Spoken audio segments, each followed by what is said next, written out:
रहे मख की रखवारी। जिस समय संत यज्ञ करते थे तो धनुष तोड़ने वाला उन यज्ञों की रक्षा करता था। तो महाराज एक धर्मज्ञ के द्वारा यदि दूसरे धर्मज्ञ को दंड दिया जाए तो ये बात कुछ ठीक नहीं लग रही है। और यहीं पर पुनः रुक रहा हूं। राजकुमार लक्ष्मण ने कहा कि परशुराम जी ने केवल है वंशी क्षत्रियों का विनाश किया है, एक बार नहीं 21 बार किया है। लेकिन यहाँ की स्थिति जब आप देखेंगे तो यहाँ की स्थिति क्या है? यहाँ की स्थिति ब्राह्मण क्षत्रिय और वैश्य शूद्र दानव और दैत्य नप तन धर धर आए नप देश विदेशन के सिय ब्याहन की आशा कर कर देव धनुज असुर सुर गंधर्व यहाँ तो सभी राजाओं के भेष में एकत्रित हैं।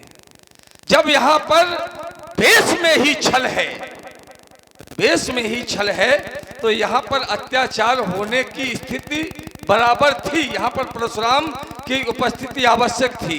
दूसरी बात राजकुमार लक्ष्मण ने, महाराज एक क्षण यदि आप रुक जाएं तो मैं बिल्कुल यहीं पर स्पष्ट किए देता हूँ।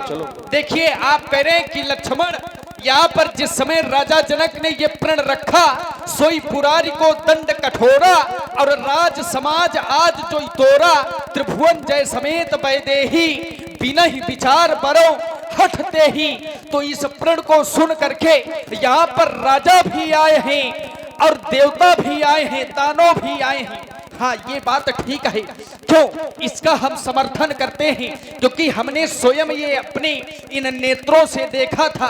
रावण मान, रावण भी दैत्य है, कोई साधारण नहीं है। रावण बाण इनके जैसे वीर आए और ये भी दैत्य की कोट में आते हैं। तो ये बात तो ठीक है, लेकिन आपने एक बात कही कि यहाँ पर जब असुर भी आए हैं दैत्य, तो यहाँ पर अपराध माने अत्याचार की आशंका अधिक आए नहीं है महाराज। क्यों नहीं है? इसका एक प्रमाण है। जिस समय ये राजा कह रहे थे लेव छड़ाए सीय कह को धरि बांधो नप बालक दो जो विदेह कठु करे सहाई तो जीतब समर सहित दो भाई।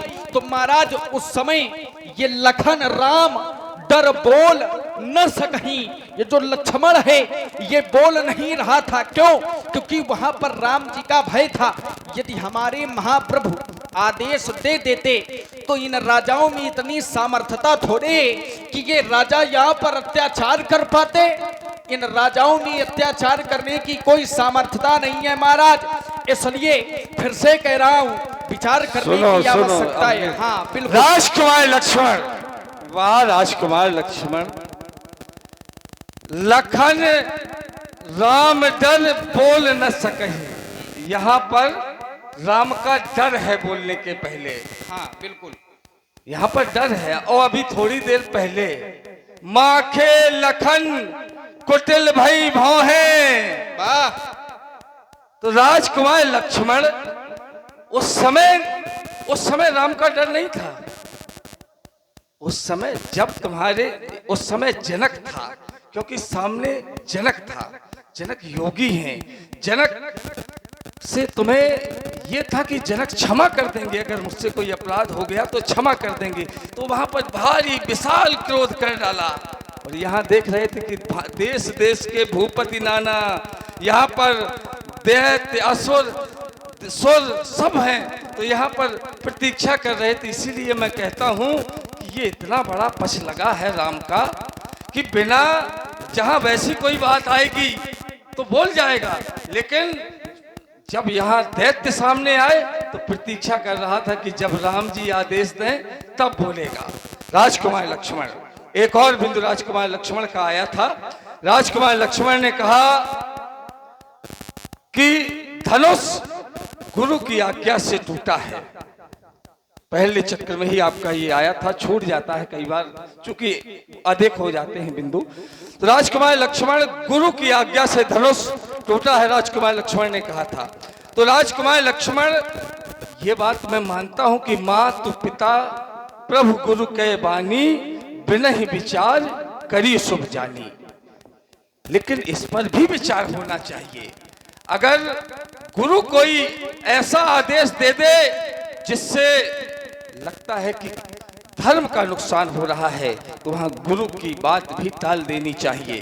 प्रमाण के लिए मैं बता रहा हूं, जब वामन भगवान बलि के यहाँ पर गए, जब बलि के यहाँ पर गए तो वामन भगवान ने जब प्रतिज्ञा कराई कि आप प्रतिज्ञा करिए कि आप मुझे 3 पग जमीन देंगे, उस समय शुक्राचार्य जी के द्वारा उनके जो गुरुदेव थे उनके द्वारा विरोध किया गया, उनके द्वारा आदेश दिया गया, एक नहीं बार बार बलि को आदेश दिया गया। लेकिन चूंकि कार्य धर्म से जुड़ा हुआ था, राजा बलि ने धर्म का साथ दिया, राजा बलि धर्म के साथ चले, ना कि गुरु के साथ चले। और यहाँ पर अगर गुरु ने आदेश दे दिया था कि इस धनुष का खंडन करना है, तो ये धर्म के विपरीत कार्य हो रहा था। वो महर्षि दधीच जिन्होंने अपने जीवन का सर्वस्व लगा दिया समाज के हित के लिए, इस संसार के हित के लिए, उनकी अस्थियों से निर्मित इस धनुष का खंडन, वो धनुष जिसकी आज तक यहाँ पर इस रंगशाला में पूजा होती रही, अनेकों पीढ़ियों से जिसकी पूजा हो रही थी, तो उसको मंदिर अर्थात भगवान का स्थान प्राप्त हो जाता है। भगवान की, जिसमें भगवान का वास हो, है तो पत्थर। आप में से कोई व्यक्ति जाकर के उस पत्थर को तोड़ दे तो अपराधी नहीं है, क्योंकि हमारी उसमें आस्था है, हमारी उसमें श्रद्धा है, हमारा उसमें विश्वास है कि ये साक्षात परमात्मा है हमारे लिए। इसलिए राजकुमार लक्ष्मण, जिसकी एक नहीं अनेक पीढ़ियों से पूजा हो रही थी जिस धनुष की, आज उसका खंडन करके ये धर्म के विरोध कार्य हुआ है। तो राजकुमार लक्ष्मण, मैं अपनी वाणी को अल्प विराम दूंगा। बोलो महाराज। देखिए, आप कह रहे हैं कि लक्ष्मण, तुम्हें यहाँ पर अपने महाप्रभु का, माने अपने भैया का भय था, लेकिन जिस समय राजा जनक ने उन शब्दों का प्रयोग किया तो क्या उस समय तुम्हें भय नहीं लगा? नहीं लगा महाराज। क्यों?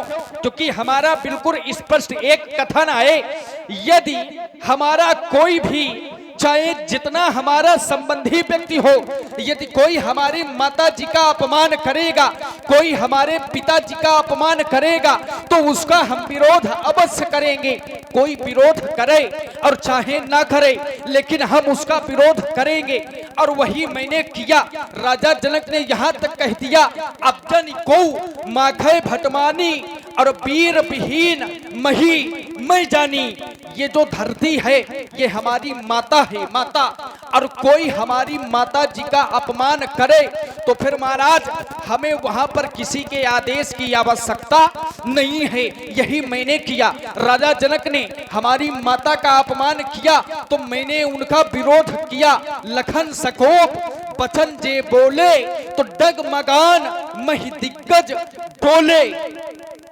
और महाराज यहां पर धनुष तोड़ने वाले का विरोध आप कर रहे हैं, इसलिए आपका विरोध भी यहां पर लक्ष्मण कर रहा है। भाई कोई राजा विरोध करे चाहे ना करे, लेकिन उसका विरोध हम करेंगे। अच्छा, जैसे वहां पर राजा जनक ने हमारी माता का अपमान किया था तो हमने विरोध किया, तो महाराज यहां पर ये धनुष टूटा है, धनुष तोड़ने वाले ने इस धनुष को तोड़ दिया है। तो भैया धनुष किसका है? शंकर जी का है। जब विचार ये करना है कि ये धनुष शंकर जी का है, तो विरोध शंकर जी को करना चाहिए। क्यों भाई? भाई शंकर जी को विरोध करना चाहिए। वहां पर हमारी माता जी का अपमान हुआ तो हमने विरोध किया। यहाँ पर ये धनुष टूटा, शंकर जी का धनुष है, तो शंकर जी को विरोध करना चाहिए। अच्छा, शंकर जी ना करें तो भी ठीक है, गजानन जी को करना चाहिए, माता सती यदि करें तो भी ठीक है, लेकिन कोई विरोध नहीं कर रहा तो फिर परशुराम जी का ही विरोध कर रहे हैं। भाई जब आपके गुरुदेव भगवान विरोध नहीं कर रहे तो फिर आप विरोध क्यों कर रहे हैं? इसका जो कारण है वो कारण क्या है? भाई धनुष भगवान शंकर का है। उन्होंने राजा जनक से स्पष्ट कह दिया था, धनुर्मदीयम तौ गेहे पूष्टम तौ पूर्वजई तस् प्रतिज्ञा द्वया कार्या भंगाए तोड़नाय अच्छा। इस धनुष पर तुम अपना प्रण करो, प्रतिज्ञा करो, और जिस समय इस धनुष पर प्रतिज्ञा करोगे तो तुम्हारे कार्य की पूर्ति होगी, इस धनुष का खंडन होगा और तुम्हारी पुत्री का